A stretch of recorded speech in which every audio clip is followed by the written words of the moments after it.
ආයිබෝවන් කියලා පිළිගන්නවා මගේ YouTube channel එකට ඔයාලා සියලු දෙනාම. ඉතින් කාලයක් තිස්සේ බලන් ඉඳපු වීඩියෝ එකක් තමයි ඔයාලා ළඟටම අද අරන් ආවේ. ඉතින් සුපුරුදු පරිදි වීඩියෝ එකට like එක උද්දාගෙන channel එක subscribe කරගෙනම අපි යමු වීඩියෝ එකට.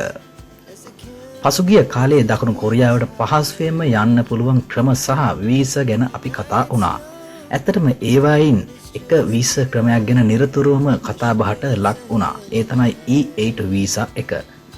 ඉතින් E8 වීසා එක ගැන අලුත්ම සහ සුබ ආරංචියක් තමයි ඔයාලට අද අරන් ආවේ.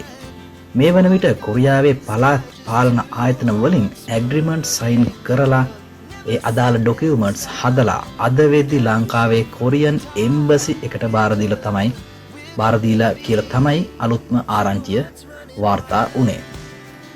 ඉතින් ඒ වගේම මතක් කරන්න ඕනි ගොඩක් දුරට සත්තු ඒ කියන්නේ සත්ත්ව පහම් වල තමයි මේ E8 වීසා එකේ ජොබ් තියෙන්නේ.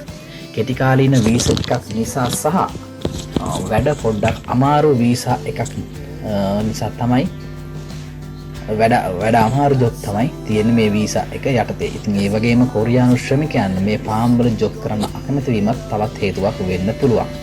ඊට අමතරව වගා බිම් ආශ්‍රිත සහ තවත් රැකියා අංශවලින් මේ E8 වීසා යටතේ රැකියාවක් හිමි වෙනවා.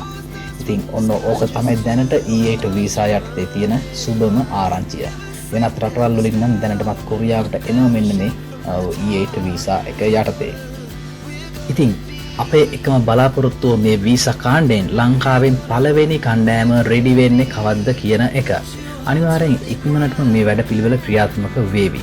තව දෙයක් රටකට රැකියාවට යනවා කියන්නේ දුකක්. ඒක මතක තියාගන්න ඕන ජොබ් හොයන කවුරුත්. ඉතින් ඒ කන කට්ටට හරියන්න මුදලක් එයාලා අපිට ගෙවනවා. ඒ නිසා ජීවිතේ ලස්සන කරගන්න අනිව කට්ටක් කන්න වෙනවාම ඒක අනිවාර්යෙන් මතක තියාගන්න. ඒ නිසා ලැබෙන අවස්ථාවෙන් උපරිම ප්‍රයෝජන ගන්න කියලාත් මතක් කරනවා ඔයාලට. ඉතින් මේ සම්බන්ධව අලුත්ම අප්ඩේට් එකක් අරන් එනකම් අපිව subscribe කරලා තියාගන්න. ඒ වගේම වීඩියෝ එකට like එකක් දාන්න නම් අමතක කරන්න එපා. ඉතින් ඔක්කොටම ජය වෙන්න ඕනි කියලා ප්‍රාර්ථනා කරනවා.